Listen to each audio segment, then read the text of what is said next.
قسم کے گروہ پائے جاتے ہیں، ایک مستشرقین کا ہے اور دوسرا انہی سے متاثرین کا۔ مستشرقین کہتے ہیں کہ رسالت مآب صلی اللہ علیہ وسلم کی معاشی زندگی شروع سے ہی دیگرگوں تھی، جبکہ انہی سے متاثرین بعض احباب کا خیال ہے کہ حضور کا نسب تو اعلیٰ تھا، حسب بھی اعلیٰ تھا، لیکن چونکہ آپ یتیم تھے اسی بنا پر آپ کی معاشی زندگی بہتر نہ تھی۔ جتنے بھی اقوال، آراء اور نظریات دیکھ لیں، پرکھ لیں، تو نتیجہ یہی نکلتا ہے کہ رسالت مآب صلی اللہ علیہ وسلم چونکہ یتیم پیدا ہوئے، اسی بنا پر کسی دائی نے آپ کو قبول نہ کیا، اسی بنا پر آپ کی زندگی مشکل میں گزری، اسی بنا پر آپ کی زندگی میں فقر اور فاقہ رہا۔ جب آپ کی حضرت خدیجہ سے شادی ہوئی تو ان کے مال سے آپ نے فائدہ حاصل کیا۔ اس کے علاوہ بات نہیں کی جاتی۔ حضور کی سیرت پہ بات کریں تو آپ کا اخلاق بیان ہوتا ہے، حضور کا کردار بیان ہوتا ہے، آپ کا صدق اور آپ کی امانت کا ذکر کیا جاتا ہے۔ حضور علیہ السلام کس طرح چلتے تھے، بیٹھتے تھے، اٹھتے تھے، لیٹتے تھے، کھاتے تھے، پیتے تھے، اس حوالے سے سیرت میں ذکر تو ہوتا ہے، لیکن آپ کا ذریعہ معاش کیا تھا؟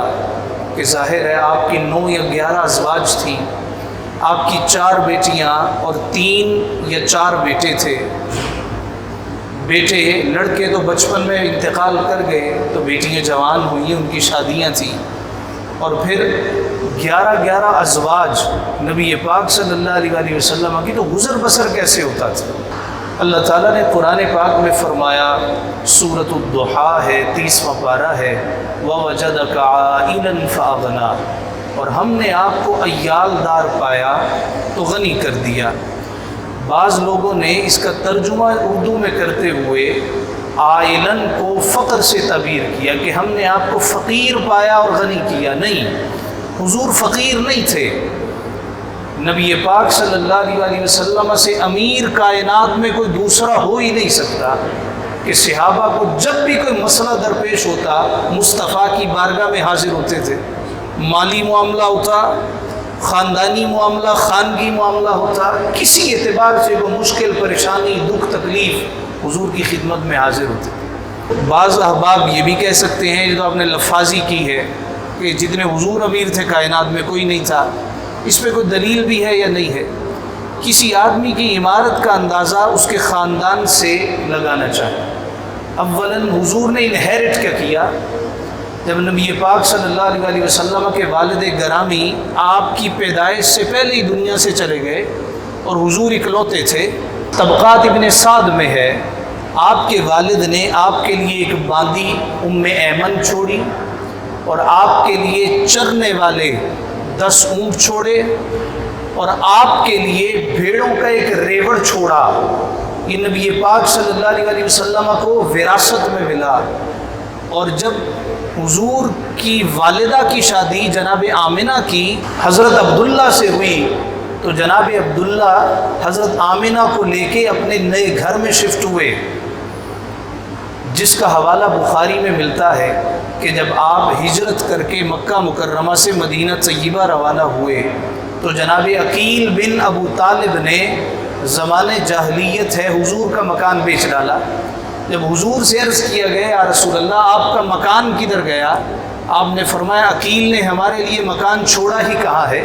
اس کا مطلب ہے کہ مصطفیٰ کا ذاتی مکان بھی تھا، آپ کے پاس بھیڑوں کا ریوڑ بھی تھا، اور آپ کے پاس چرنے والے اونٹ بھی تھے، اور آپ کے پاس باندی ام ایمن بھی تھی۔ اور نبی پاک صلی اللہ علیہ وسلم نے فرمایا انا ابن الذبیحین، میں 2 ذبیحوں کا بیٹا ہوں۔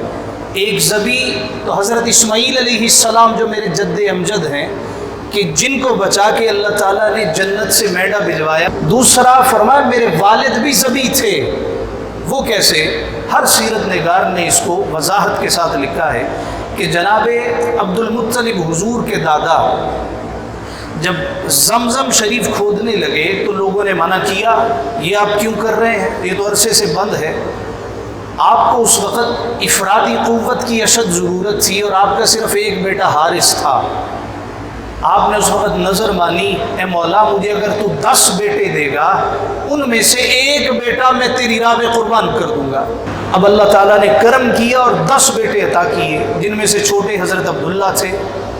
قرہ اندازی کی تو جناب عبداللہ کے نام پہ قرہ نکلا۔ ان کو لے کے ذبح کرنے کے لیے جانے لگے تو آپ کے جتنے ماموں تھے وہ آ گئے اور کہنے لگے کہ آپ عبداللہ کو کیوں ذبح کر رہے ہیں؟ کہا میں نے منت مانی ہے، اس کا نام نکلا ہے۔ کہا کہ اس طرح کرتے ہیں، یہاں کوئی عالمہ عورت ہے رافع ہے، اس سے مشورہ کر لیں۔ اب وہ بڑی زیرک خاتون تھی، وہ کہنے لگی عبد المطلب تمہارا اتنا لاڈلا بیٹا ہے، پیارا بیٹا ہے، اس کو نہ ذبح کرو۔ کہا پھر کیا کروں، منت کیسے پوری ہوگی؟ کہا اس طرح کرو، ایک پرچی پہ عبداللہ کا نام لکھو اور دوسری پرچی پہ 10 اونٹ لکھو، کہ خون بہا 10 اونٹ ہوتا تھا۔ کہا جی ٹھیک ہے۔ اب پرچی نکالی، پھر حضور کے والد کا نام نکلا۔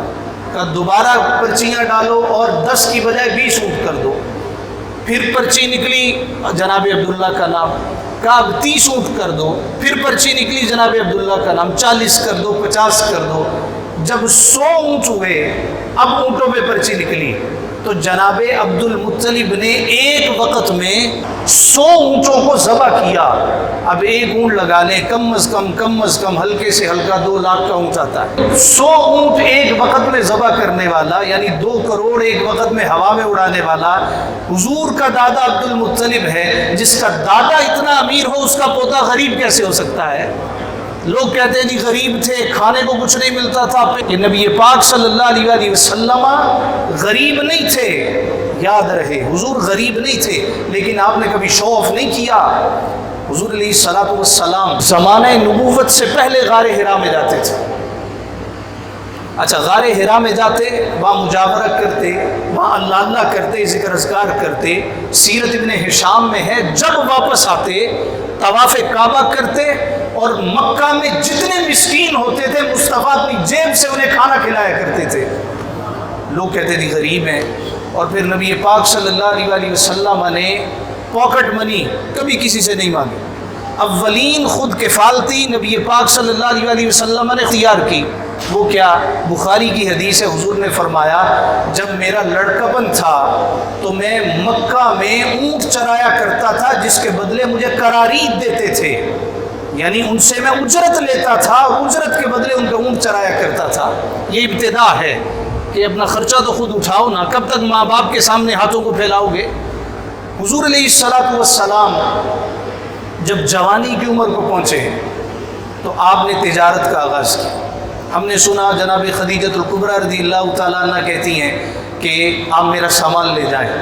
اب حضرت خدیجۃ الکبریٰ ایک کاروباری خاتون تھی، اور آپ کو معلوم ہے کاروباری شخص کبھی بھی گھاٹے کا سودا نہیں کرتا۔ وہ مارکیٹ میں دیکھتا ہے کون سب سے زیادہ ذہین ہے، کون سب سے اچھی مارکیٹنگ کرتا ہے، کون سب سے اچھا مینیجر ہے۔ وہ دیکھتا ہے اچھا 1,00,000 تنخواہ لیتے ہو، آؤ میں تمہیں 2 دیتا ہوں، میرے پاس آ جاؤ۔ تو حضرت خدیجۃ الکبریٰ کے ایسے شخص کو اپنا کاروبار دے کے ملک شام بھیج دے گی جس کو پتہ ہی کچھ نہیں ہے؟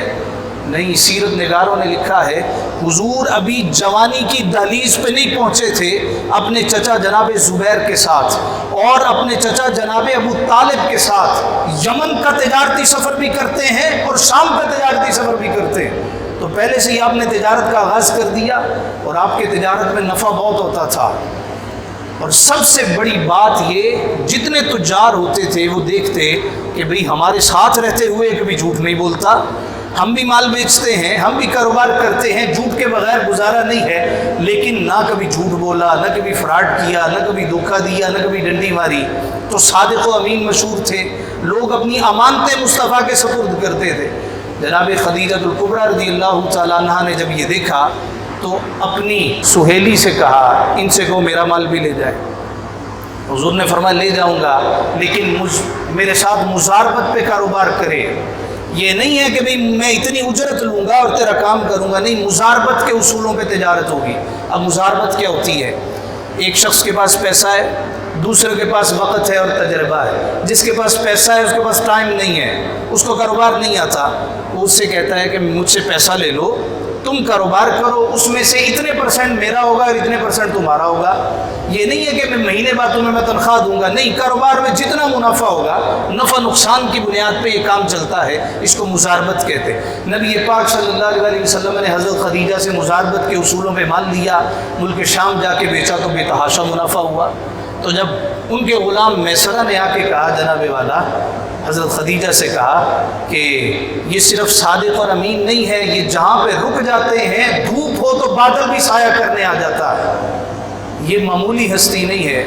جناب خدیجہ نے اپنی ایک سہیلی کو بھجوایا، اور وہی جو ان کی شریک کار تھی، ان کی معاون تھی، مددگار تھی، مینیجر تھی، اس سے کہا محمد سے جا کے بات کرو کہ میں ان سے نکاح کرنا چاہتی ہوں۔ اب عیب کوئی نہیں ہے، حدیث مبارکہ مصطفیٰ نے فرمایا دو محبت کرنے والوں کے درمیان نکاح سے زیادہ پائیدار رشتہ کوئی نہیں ہے۔ لوگ محبت کا دعویٰ کرتے ہیں مگر استعمال کرتے ہیں، نکاح نہیں کرتے۔ یہ تمہیں اتنی محبت ہے تو نکاح کا پیغام بھجواؤ نا۔ حضور نے فرمایا، صحیح حدیث پاک ہے، نکاح سے بڑھ کے پائیدار کوئی رشتہ نہیں ہو سکتا۔ تو حضرت خدیجہ الکبریٰ نے نکاح کا پیغام بھجوایا۔ حضور نے یہ نہیں فرمایا بھی ٹھیک ہے اتنی امیر خاتون نے مجھے نکاح کا پیغام دیا، آپ نے فرمایا میں اپنے چچا جناب ابو طالب سے مشورہ کر کے بتاؤں۔ نوجوانوں کو بتایا تم ٹھیک ہے برسر روزگار ہو گئے ہو اور تمہیں زندگی کے بارے پتہ چل گیا ہے، گرم و سرد جانتے ہو، لیکن خاندان سے کٹ کے کبھی بھی معاملات طے نہ کرو۔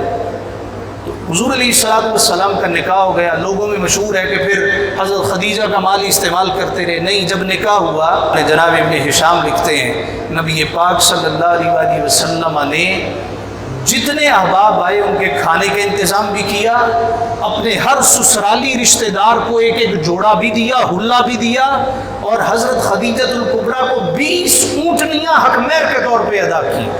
اور یہ نہیں ہے کہ جب شادی ہو گئی تو ان کے مال پہ گزارا ہونے لگا۔ ابن کثیر نے لکھا ہے کہ ابو سفیان طواف کعبہ کر رہے تھے، اور ابو سفیان مکے کے بڑے تاجروں میں سے تاجر تھا۔ یہ مکہ کے لوگوں کی بنی ہوئی چیزیں لے کے یمن چلے جاتا، ملک شام چلا جاتا، جو منافع ملتا اس میں سے اپنی پرسنٹیج رکھتا اور بقیہ لوگوں کو دے دیتا۔ طواف کے دوران حضور سے ملاقات ہوئی، ابو سفیان کہنے لگا آپ کا میں مال لے کے گیا تھا، کان فیہا خیر، اس دفعہ اس میں بڑی برکت ملی ہے۔ اس کا مطلب یہ ہے کہ حضور حضرت خدیجہ سے نکاح کے بعد بھی تجارت کرتے رہے۔ کہنے لگا اس میں بڑی برکت ملی ہے، بڑا منافع ملا ہے، لیکن آپ کے ساتھ میں ایک احسان کروں گا کہ جو پرسنٹیج میں لوگوں سے لیتا ہوں وہ میں آپ سے نہیں لوں گا۔ حضور نے فرمایا پھر تو میں تجھ سے مال بھی نہیں لوں گا، میں تیرا احسان کیوں اٹھاؤں؟ تو جو دوسروں سے لیتا ہے وہ مجھ سے لے، پھر میں تجھ سے اپنا منافع دوں گا۔ کہنے لگا جی ٹھیک ہے، آپ اس طرح کریں کسی کو بھجوائیں تاکہ الزر بھی دوں اور اس پہ جو منافع بنتا ہے وہ بھی ادا کروں۔ اس سے کیا ثابت ہوا؟ حضور علیہ السلام غریب نہیں تھے، فقیر نہیں تھے، اور جب دعوت اسلام دی قرآن کی آیت نازل ہوئی انذر عشیرتک الاقربین، محبوب پہلے اپنے رشتہ داروں کو ڈراؤ، دوسروں کو بعد میں، اول خیش بعد درویش، پہلے گھر میں دیکھو۔